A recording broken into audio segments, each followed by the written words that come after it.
gostaria de te convidar a abrir a sua Bíblia em Colossenses 1, versículos 13 ao 23. Colossenses 1, 13 ao 23.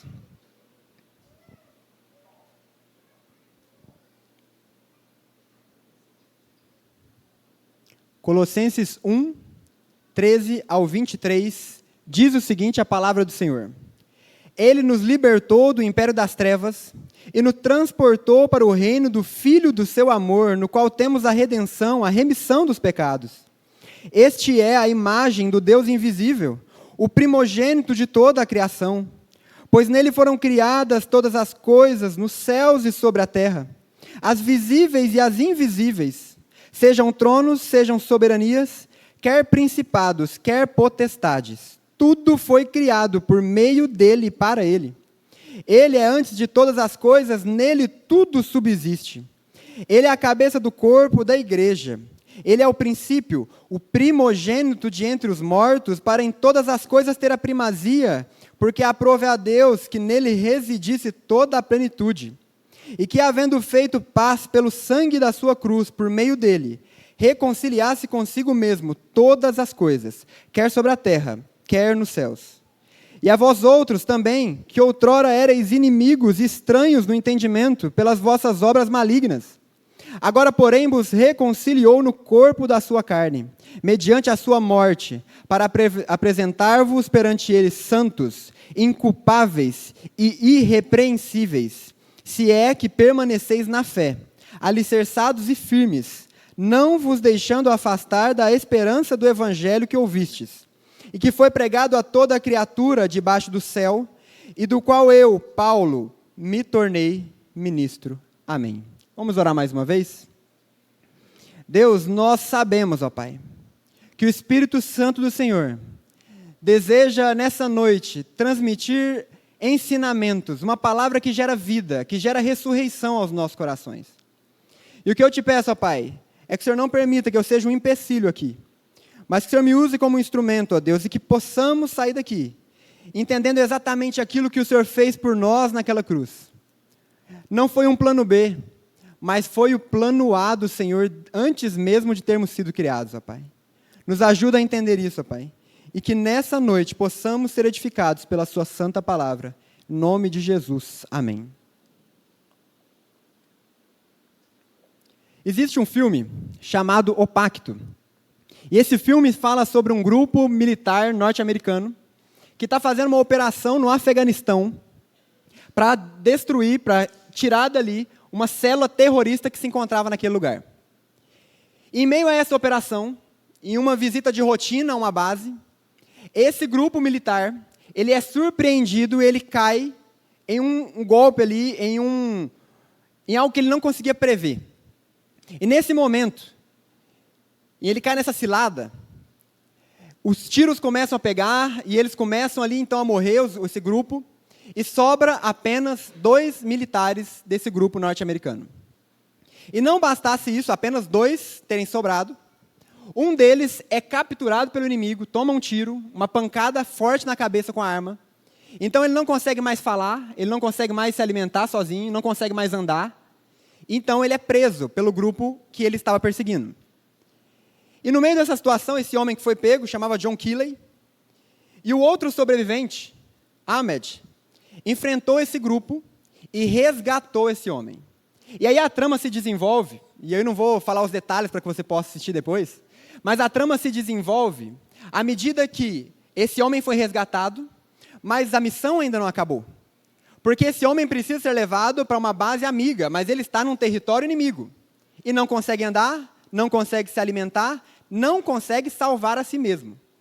Então, esse homem, Ahmed, então começa a arrastá-lo com uma esteira até conseguir levar ele até uma base. Mas muitas coisas acontecem no meio do caminho.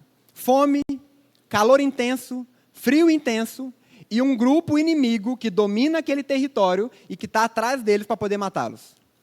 É questão de honra para esse grupo. E eles estão atrás deles. E essa missão foi uma missão bem sucedida, mas tem desdobramentos, que depois eu te recomendo assistir para você poder pensar nisso. E às vezes você pode pensar, o que essa história tem a ver com a pregação de hoje? Você pode pensar que talvez isso está muito distante de nós, geograficamente, distante de nós, impossibilidade de acontecer. Mas, em certa medida, e com ressalvas, foi exatamente o que aconteceu conosco na nossa vida espiritual. Nós estávamos mortos em nossos delitos e pecados, incapazes de falar, de comer, de pensar, de fazer qualquer coisa para a honra e para a glória de Deus, incapazes de salvar a nós mesmos, incapazes de vivermos para aquilo que nós fomos criados, que é glorificar a Deus. E no meio dessa história de desespero, de falta de esperança, entra um resgatador na história. E esse resgatador faz aquilo que nós não éramos capazes de fazer. Nos resgata de um território repleto de inimigos que queriam a nossa alma e nos leva para um local seguro e onde nós temos então vida. E é exatamente sobre isso que eu gostaria de falar nessa noite. Gostaria de falar sobre Cristo, o nosso supremo resgatador. Jesus Cristo nos resgata de algo que nós jamais seríamos capazes de sair por nós mesmos, que era uma condenação e uma morte eternas. E Ele então nos dá vida, e vida abundante. É sobre isso que eu gostaria de falar nessa noite. E trazendo um pouco de contexto para você entender esse texto que nós acabamos de ler, a carta aos Colossenses foi escrita pelo apóstolo Paulo, e acredita-se fortemente que tenha sido escrita durante a sua prisão em Roma. E durante esse momento, o que Paulo está fazendo é pedindo para o povo, exortando o povo de Colossos, para que eles pudessem se fortalecer na fé, permanecerem unidos na fé, contra tantas ciladas do inimigo que os cercavam. Sincretismo era o maior problema daquele período. Uma mistura da religião que eles seguiam, com mistura de coisas que já tinham passado, com filosofias da época, uma grande bagunça, onde pessoas usavam o nome de Deus, mas iam para outro caminho. Se você parar para pensar, é exatamente o mesmo perigo que nós vivemos hoje. Pessoas que se aproveitam do nome de Cristo para ensinar qualquer coisa que não tem nada a ver com a palavra de Deus. E essa exortação, com a mesma força que Paulo fez há 2000 anos atrás, para que permanecesse esse povo unido na fé, contra as ciladas do inimigo. É o que Paulo está falando para nós, o Espírito Santo, através aqui do que Paulo escreveu, falando para nós nessa noite. E é interessante que a exposição que Paulo vai fazer não é de assuntos novos. Os colossenses conheciam muito bem o Evangelho. Tanto que Paulo vai dizer no final desse texto que não se afastem do Evangelho que vocês conhecem. O que Paulo vai fazer é relembrar o povo acerca da verdade do Evangelho. E sendo bem sincero, uma opinião pessoal minha, a nossa igreja brasileira, a nossa igreja frutal, a nossa igreja aqui, o que ela precisa não é de um novo conhecimento, não é de novas estratégias, de novos métodos para que possa viver um avivamento. O que nós precisamos é ser relembrados da verdade de Deus que foi revelada há 4.000 anos atrás, há 2.000 anos atrás e que continua sendo a verdade hoje. Nós não carecemos de conteúdo novo. Nós carecemos desse conteúdo antigo, mas atual, fincado e cravado nos nossos corações. É isso que nós precisamos, a verdade de Deus. E essa verdade, ela vai dizer aqui para nós duas descrições acerca desse resgatador das nossas almas. E talvez para você pode ser frustrante o fato que provavelmente você não vai escutar nada de novo hoje, que eu vou dizer aqui. Mas tudo o que eu vou dizer, o Espírito Santo de Deus já revelou há muito tempo ao longo da história. E talvez você sabe disso, mas não tem vivido a partir disso. E o meu desejo é que o Espírito Santo possa falar ao seu coração sobre essas duas descrições aqui, sobre o nosso resgatador. E a primeira descrição é que o nosso resgatador é o primogênito da criação. Paulo começa expondo a salvação que nós temos em Cristo. Sempre que nós vamos falar de um resgate, sempre que nós vamos falar de uma salvação, nós precisamos entender do que nós fomos resgatados. Do que nós fomos salvos. E abre um parênteses aqui. A pregação do Evangelho é sobre, sim, o amor, a graça e a misericórdia de Deus. Mas quando você for pregar o Evangelho, se você não apresentar a situação que a pessoa se encontra, ela não vai entender a necessidade de um Salvador na sua vida. E nós precisamos entender de onde que nós fomos resgatados. E o texto, em outros lugares da palavra, vai dizer que o lugar que nós fomos resgatados era um lugar de morte. O lugar que nós fomos resgatados era um lugar onde nós não podíamos viver com o propósito que nós fomos criados para viver. Nós fomos resgatados de uma escravidão, a escravidão do pecado. Nós fomos resgatados de um império, o império das trevas, onde o diabo reina. Nós fomos resgatados de uma condenação eterna. Nós não fomos resgatados de algo simples e pequeno. Nós fomos resgatados de algo que nós não poderíamos sair por conta própria. Nós fomos resgatados de uma morte que imperava sobre nós. Nós fomos resgatados de uma morte espiritual. O momento em que nós vivíamos era de falta de esperança. O que nós vivíamos era uma impotência, uma incapacidade de vivermos a vontade de Deus em nossas vidas. E então o resgatador de nossas almas entra na nossa história. E nos resgata de algo que nós não poderíamos sair por conta própria. E esse problema em que nós estávamos imersos, essa morte espiritual, ela não poderia ser resolvida senão por um homem perfeitamente homem, e por um Deus perfeitamente Deus ao mesmo tempo. Alguém que fosse representante tanto da parte ofendida, quanto da parte ofensora. E alguém que fosse perfeito. Porque somente um sangue eterno poderia pagar por uma dívida eterna. E foi exatamente isso que Cristo fez em nosso lugar. Cristo assumiu um lugar na cruz que eu e que você deveria estar lá. Eu e você deveríamos estar naquela cruz. A nossa carne que deveria ter sido moída naquele lugar. Era o nosso sangue que deveria ter sido derramado ali. Mas uma coisa que eu posso te dizer, por mais que aquele fosse o nosso lugar, o nosso sangue não era capaz de pagar por nossos pecados. O que paga pelos nossos pecados é um sangue de alguém que é eterno. É o sangue de um Deus que é todo-poderoso. De um resgatador supremo das nossas almas. E Paulo vai continuar, a partir dizendo de onde nós fomos resgatados, Paulo vai dizer sobre a grandeza daquele que nos resgatou. Quando nós olhamos para a cruz, e os feitos de Cristo, a obra redentora de Deus na cruz, por maior que seja tudo o que Ele fez, de nada teria valor se não fosse feito por Ele.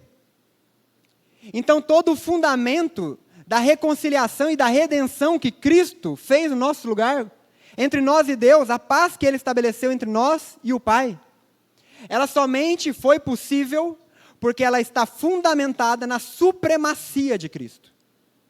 Se não fosse pelo próprio Cristo, nenhum sofrimento humano, nenhuma boa ação, nenhum esforço da sua parte seria suficiente para te resgatar. O exemplo que eu falei no começo, de um homem ferido que não podia andar, não podia se alimentar, por mais que esse homem desejasse sair daquele lugar, ele não tinha capacidade de sair dali. E a sua condição, a minha condição, era exatamente a mesma. Nós não tínhamos capacidade de resgatar a nós mesmos.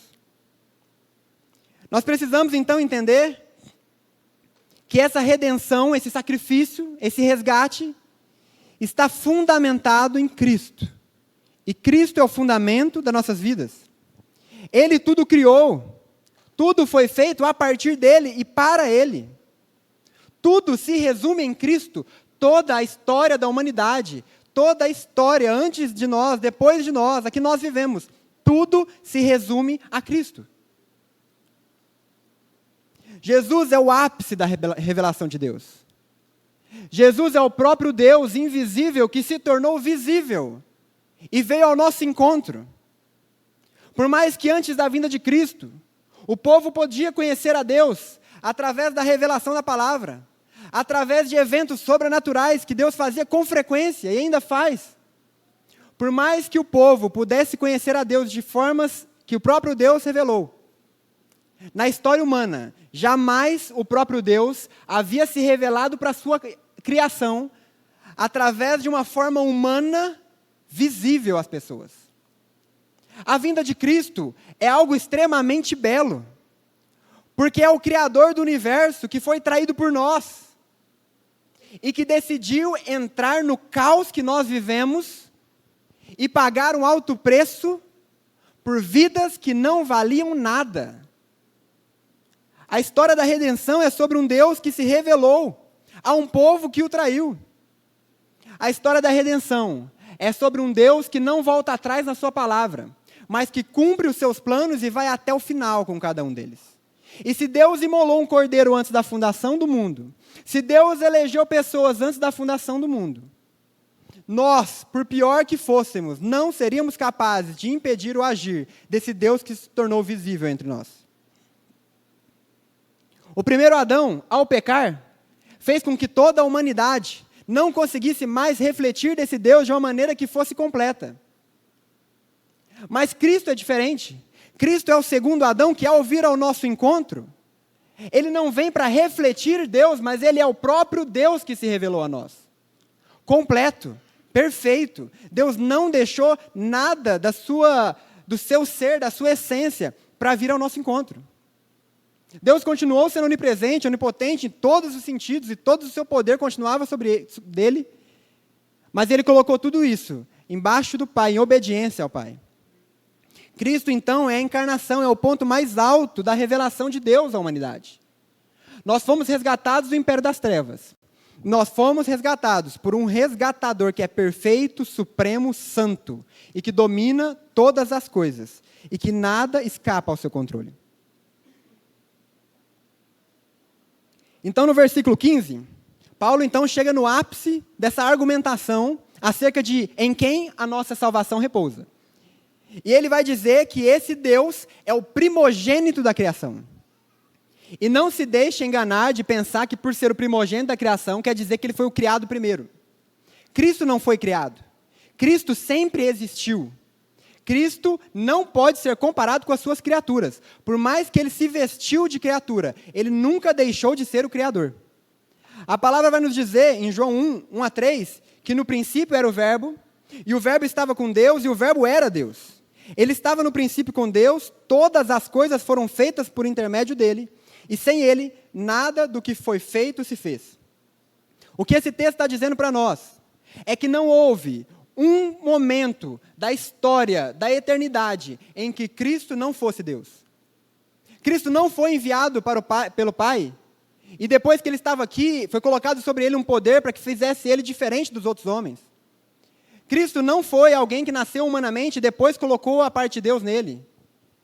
Cristo não era Deus, simplesmente parecia um homem, não. Cristo é o próprio Deus, é o próprio homem perfeito que veio ao nosso encontro. E o texto vai dizer para nós, ao dizer que ele é o primogênito da criação, que ele é supremo e que ele é soberano. O que o texto vai dizer para nós é que esse Deus não foi criado. Que esse Deus, como muitos filósofos vão dizer, ele não é uma invenção humana. Ele não é uma invenção que surge da necessidade do ser humano de ter uma esperança. Ele é a própria esperança. Ele não foi criado, ele não foi idealizado. E não existe nada que pode ser acrescentado à sua essência, porque ele é perfeitamente Deus. Deus não aprende com o tempo. Deus não evolui conforme a criação acontece. Deus é perfeitamente Deus. E no Antigo Testamento ele vai dizer para o povo, quando te perguntarem quem eu sou, apenas diga, eu sou. Deus não precisa de um adjetivo na frente que o torne alguém diferente de nós. Ele simplesmente é. Quando nós vamos falar de nós precisamos às vezes falar, é o fulano que trabalha em tal lugar, que é casado com tal pessoa. Não, Deus simplesmente é. É o eu sou. Ele não precisa de nada que vem de nós, mas mesmo assim veio ao nosso encontro e restabeleceu um relacionamento que foi quebrado por nós mesmos. Nós temos início. Um dia nós fomos criados, um dia nós nascemos. Mas Deus não tem início. Deus sempre existiu e Deus sempre existirá. Nós somos sustentados por esse Deus. Você pode pensar, em um momento de muito orgulho e vaidade sua, que você é alguém independente, que não precisa de Deus. Mas saiba que até mesmo o fôlego que você respira nesse momento vem de Deus. E se Ele quiser cortar agora, Ele corta. Nós somos sustentados pelo Criador. Mas o Criador não é sustentado por ninguém. Ele sempre existiu e de nada ele precisa. E ao nós olharmos para a cruz, ao olharmos para Cristo, o supremo resgatador de nossas almas, o primogênito da criação, Paulo aqui não tem um desejo de simplesmente falar algo especulativo, para que os irmãos pudessem ter um conhecimento e falar, nossa, agora eu sei quem Cristo é. Mas esse conhecimento, ele é um conhecimento experimental. E à medida que você entender que Cristo é o resgatador da sua alma, à medida que você entender que Cristo é o primogênito da criação, o seu dever é descansar nesse Deus. O seu dever é saber que a sua vida repousa sobre esse Deus. E que toda a história da humanidade e a sua história deve apontar para Cristo. Ao saber quem o nosso Deus é, entenda que você nada é, senão nele. Nós somente somos alguma coisa, porque nós fomos encontrados por Ele. Nós hoje não somos mais órfãos, porque Ele nos tornou filho. Hoje nós não somos mais mortos, porque Ele nos trouxe vida. Hoje nós temos valor, porque Cristo colocou esse valor em nós, e o valor que há em nós é porque Cristo está em nós. Não há mérito seu nessa história. A cruz não é apontar para o seu sacrifício. A cruz não é apontar para o seu mérito, para as suas qualidades. A cruz, o domingo de Páscoa, é para apontar para o supremo resgatador de sua alma. A redenção ela não possui valor apenas pelo que foi feito. A redenção possui valor por quem foi feito. E quem fez foi Jesus Cristo. E a segunda descrição que o texto nos conta, que além dele ser o primogênito da criação, o nosso resgatador é o primogênito dentre os mortos. E o versículo 18 ele vai começar falando sobre a união que nós temos em Cristo. Quando Cristo nos encontra, nós passamos agora então a fazer parte de um corpo. E por fazermos parte de um corpo, nós precisamos entender que esse corpo tem um cabeça. E o cabeça é Cristo. E o que isso quer dizer para nós? Que somente Cristo tem supremacia no corpo. Entenda, meu irmão, nós temos apenas um general. E não sou eu, e não é você. Nós somos partes desse corpo. E que privilégio, mas nós somos apenas parte. Cristo é aquele que merece toda a honra, glória e louvor. E toda vez que você buscar honra, glória e louvor para você mesmo, você vai se dar muito mal. Porque foi exatamente o que Adão e Eva fizeram. Quiseram ser igual ao Criador. E ao tentar ser igual ao Criador, se frustraram e todas as gerações que vieram após eles viveram morte espiritual. Romanos 12 e 1 Coríntios 12 vão falar sobre esse corpo.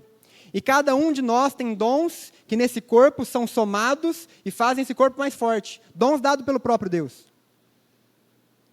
Mas lembre-se, nós somos parte. Nós não somos o cabeça. E aí o texto então vai dizer que Jesus é o primogênito dentre os mortos. E o que será que significa isso? O primogênito dentre os mortos. O fato dele ser o primogênito dentre os mortos diz respeito ao fato de que ele é o primeiro a vencer a morte, e a partir dele, por causa dele, nós não somos mais dominados pelo medo da morte. Nós não somos mais condenados a uma morte eterna. E aí você pode se perguntar, mas como assim? Eu tenho um parente que faleceu recentemente.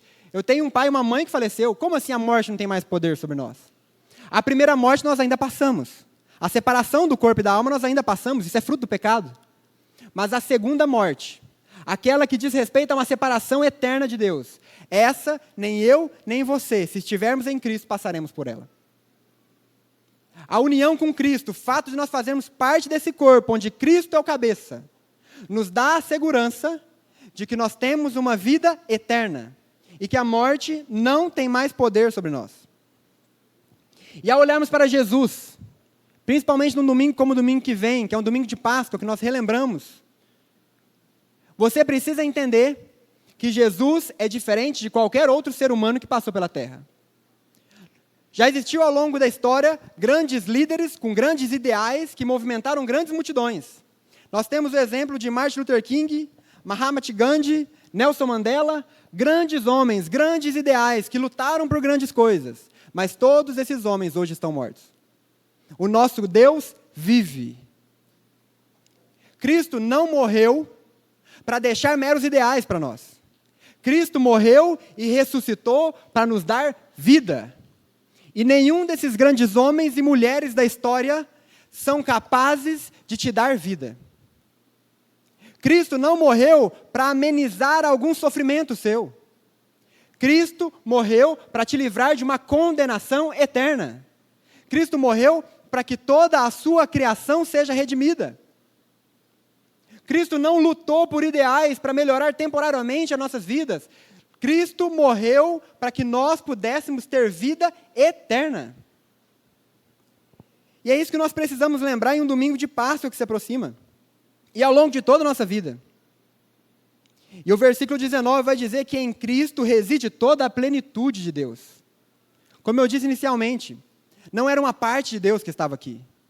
Não era um Deus, um semideus. Não era alguém que precisou tirar algumas coisas de si para poder estar no nosso meio. Mas a plenitude de Deus esteve entre nós. O próprio Criador adentrou a criação e passeou em nosso meio. E ensinou diversas coisas, morreu no nosso lugar. E o melhor disso tudo, Ele ressuscitou. O fundamento da nossa fé repousa no fato de que Cristo ressuscitou. Cristo não foi apenas um grande personagem histórico. Cristo é o Criador que veio ao nosso encontro e que morreu no nosso lugar. E qual que é a consequência disso? Hoje nós temos reconciliação. Antes éramos inimigos, antes a ira de Deus repousava sobre nós, mas agora nós somos filhos, nós somos amigos, e nós hoje temos paz com Deus. Existe uma diferença, e é muito importante você entender, entre paz de Deus e paz com Deus. Quando você é encontrado por Cristo, o reconhece como Senhor e Salvador da sua vida, você tem o coração convertido, restaurado, redimido, você passa então a ter paz com Deus. E essa paz, ela ela é independente do que você passa na sua vida. Você pode passar pelo pior momento, você pode passar pelo melhor momento, essa paz com Deus é uma realidade. Agora, a paz de Deus é aquilo que nós sentimos dentro de nós, e isso está ligado com o quanto você busca a Deus, com o relacionamento que você vive. Você pode ser uma pessoa salva que tem paz com Deus, mas que não vive a paz de Deus, porque você vive longe dele. E você não tem buscado ele verdadeiramente. Então, Cristo morreu para que nós tivéssemos paz com esse Deus. O Cordeiro foi imolado, o sangue foi derramado, o Cordeiro perfeito, e nós não mais precisamos fazer sacrifícios, porque o sacrifício foi feito definitivamente. Cristo então nos resgatou do poder da morte. Cristo então nos resgatou do poder da escravidão do pecado que nós vivíamos antes. E para que Ele fez tudo isso? Cristo nos resgatou para que nós tivéssemos uma vida de santidade que o glorifica. Cristo não te tirou da escravidão do pecado para você ser senhor da sua vida. Cristo não te tirou da escravidão do pecado para você fazer o que você quer fazer. O que aconteceu na cruz foi uma transferência de senhorio. Nós passamos do senhorio do pecado para o senhorio agora de Cristo. E se agora nós estamos debaixo do senhorio de Cristo, nós não vivemos mais para o que nós queremos, mas nós vivemos para o que Ele quer. Deus nos resgatou para que nós vivêssemos uma vida de santidade. Porque somente através de uma vida de santidade, nós podemos glorificar esse Deus. É como um sacrifício vivo diante dele. Hoje nós nos encontramos numa situação de inculpáveis perante o Senhor. Inculpáveis não quer dizer que nós não cometemos mais pecados, mas quer dizer que a culpa que antes estava sobre nós foi colocada em Cristo na cruz. E hoje você não precisa mais carregar a culpa. E tem muito crente salvo carregando culpa, adoecendo e atrasado no relacionamento com Deus, porque está carregando uma culpa que não te pertence mais.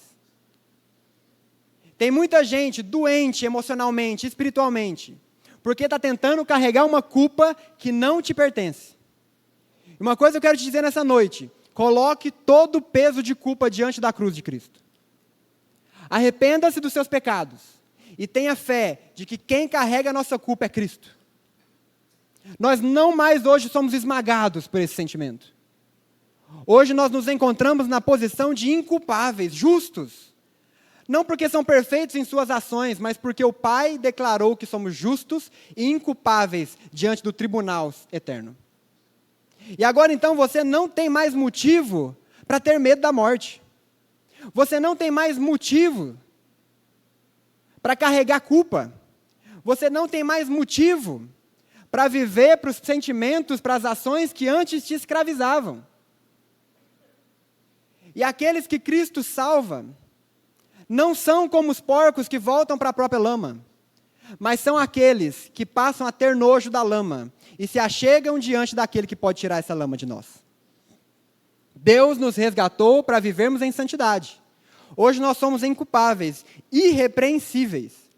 E o que cabe a nós então? A partir da gratidão do que Cristo já fez por nós, agora as nossas vidas precisam ser uma vida de obediência a Deus. Já falei várias vezes em cultos aqui, mas quero repetir nessa noite. Você não vive uma vida de obediência para alcançar o amor de Deus.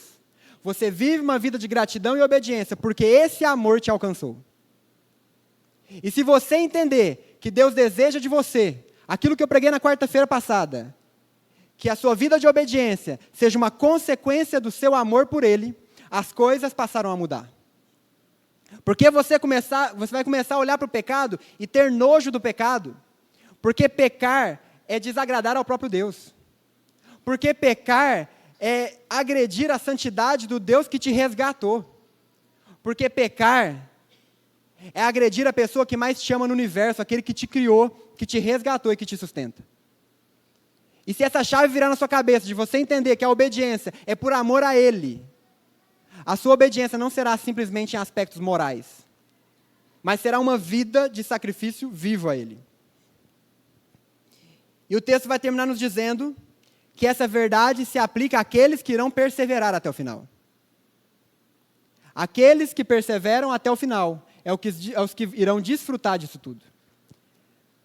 Mas a alegria que nós temos é que essa perseverança, ela é colocada em nós pelo próprio resgatador de nossas almas.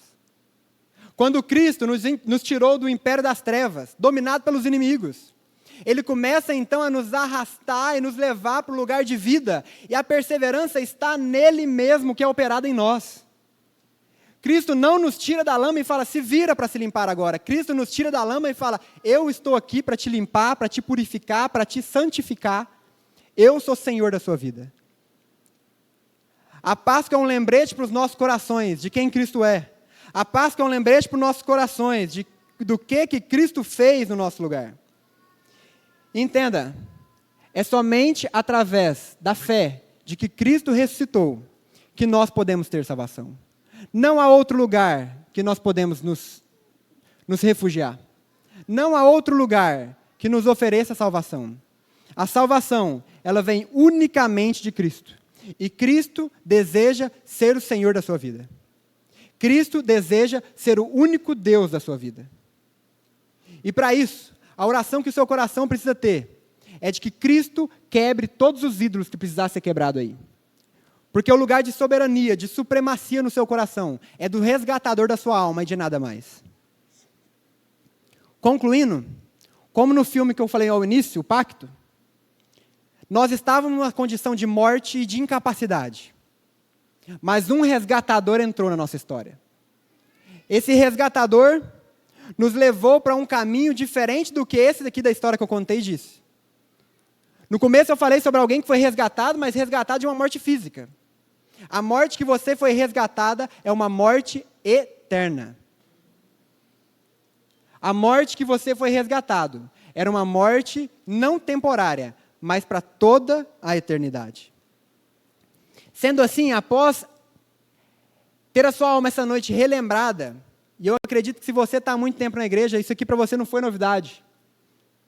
Mas a partir da sua alma ter sido relembrada, de que o nosso resgatador é o primogênito da criação, de que o nosso resgatador é o primogênito dentre os mortos, cabe a você agora descansar nesse Deus. Cabe a você agora confiar nesse Deus.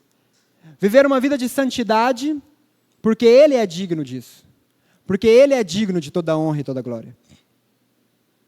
E ao olhar para o primogênito da criação, saiba que Ele sempre existiu, que Ele tudo criou, que Ele tudo sustenta, que Ele redime a criação e que não existe problema que seja grande o suficiente que possa te afastar desse Deus. Ao olhar para a sua vida, não se desespere quando aflições aparecerem, porque Cristo é o primogênito da criação. E quando você olhar para a realidade de que Cristo é o primogênito dentre os mortos, lembre-se que você não precisa mais ter medo da morte. O viver é Cristo, morrer é lucro. E nós precisamos viver uma forma que glorifica esse Deus. Custe o que custar. Assim como Paulo argumentou, isso aqui não foi um ensinamento sobre um novo conhecimento, mas sobre a verdade de Deus que foi revelada na história. E essa verdade nos conta que o nosso resgatador é o primogênito da criação e o primogênito dentre os mortos. Que o seu coração descanse nesse Deus. E que se você ainda não o conhece, e que se você ainda não tem certeza se Ele é general da sua vida, cabeça do corpo, que nessa noite você possa entregar o seu coração a Ele.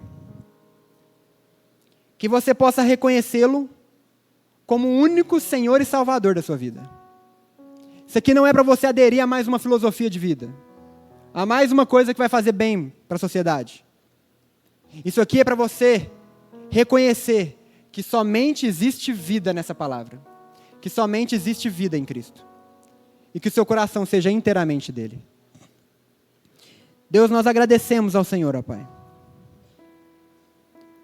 porque a condição em que nós nos encontrávamos era uma condição onde não havia esperança, onde o medo reinava, onde o território era completamente dominado por inimigos que queriam a nossa alma. Uma escravidão que nós não podíamos nos libertar. Uma busca por prazeres que não nos satisfazia. Uma busca por tantas coisas que não traziam satisfação aos nossos corações. Ah, Senhor, mas o Senhor que é o Senhor da história, o príncipe da paz, o conselheiro das nossas almas, o rei do universo, não permitiu que a nossa história terminasse dessa forma. O Senhor enviou o seu Filho Jesus, o Cordeiro perfeito, que tira o pecado do mundo, para que nós pudéssemos ser resgatados, ó Pai. E nós nessa noite queremos te reconhecer como resgatador de nossas vidas. Te reconhecer como aquele que não pode ser comparado com nenhum outro.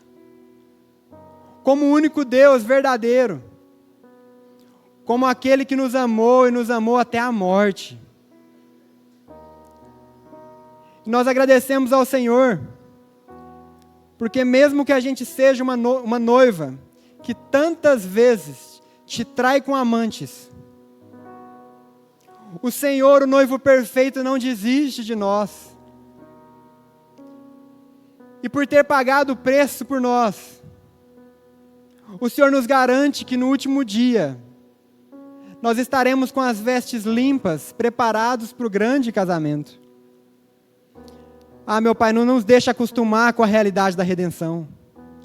Não nos deixa nos acostumar com esse resgate que o Senhor fez das nossas almas, ó Pai.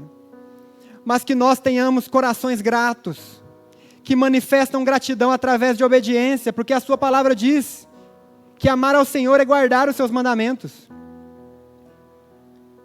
Que o nosso amor não seja de meras palavras, ó Pai, mas que o nosso amor se manifeste através de tudo o que nós fazemos, pensamos e sentimos, ó Pai. Faça o que for preciso, ó Deus, faça o que for preciso, ó Pai, para nos trazer de volta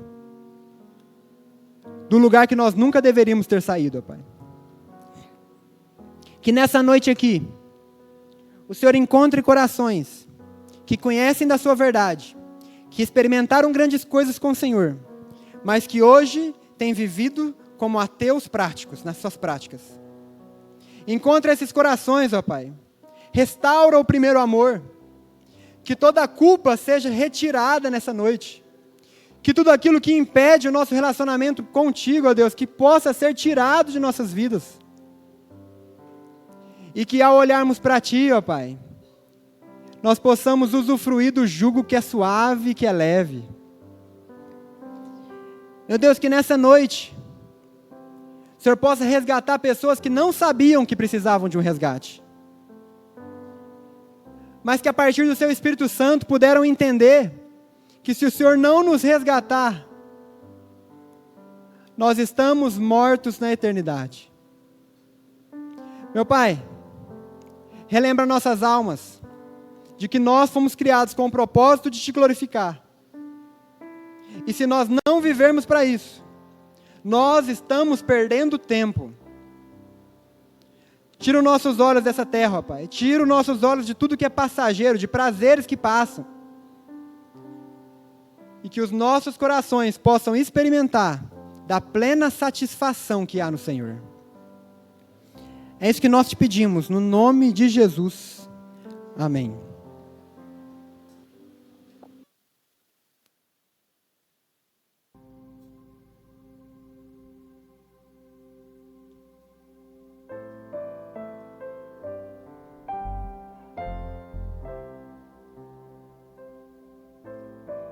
Vamos ficar de pé, vamos declarar. Graças eu te dou, Pai, pelo preço que pago, sacrifício de amor que me comprou, ungido do Senhor, pelos cravos em tuas mãos. Graças eu te dou, ó meu Senhor.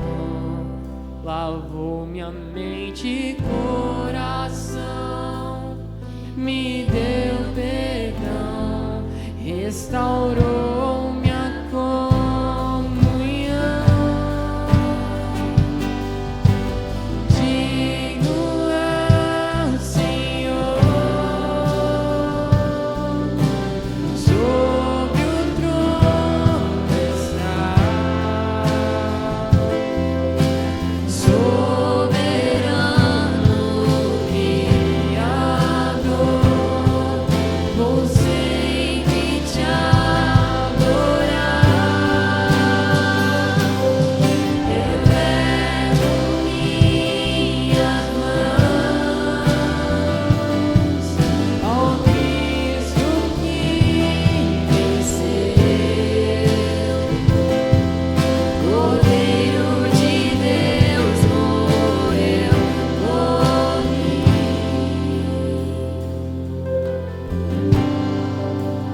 mas ressuscitou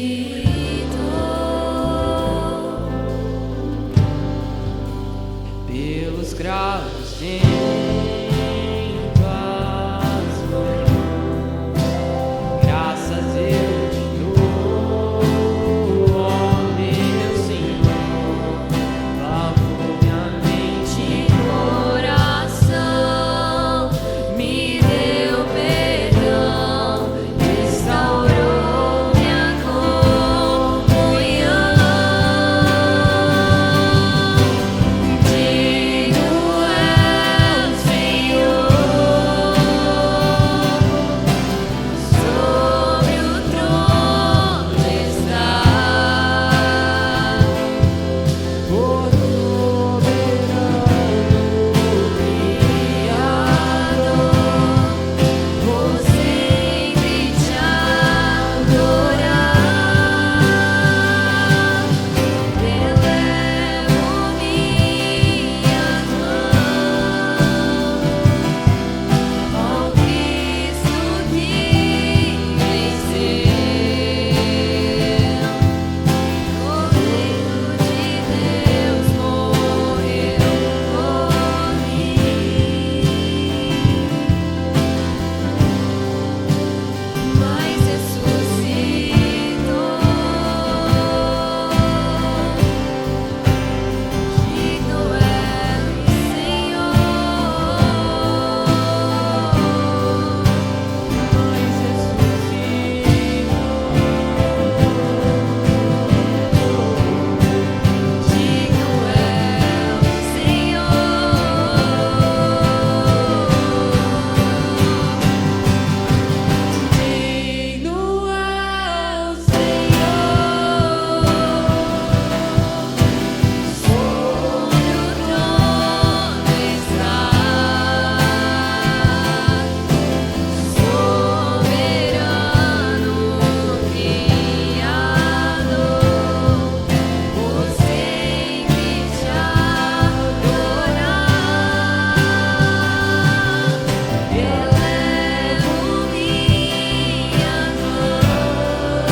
Cordeiro de Deus morreu por mim, mas ressuscitou. Digno é o Senhor.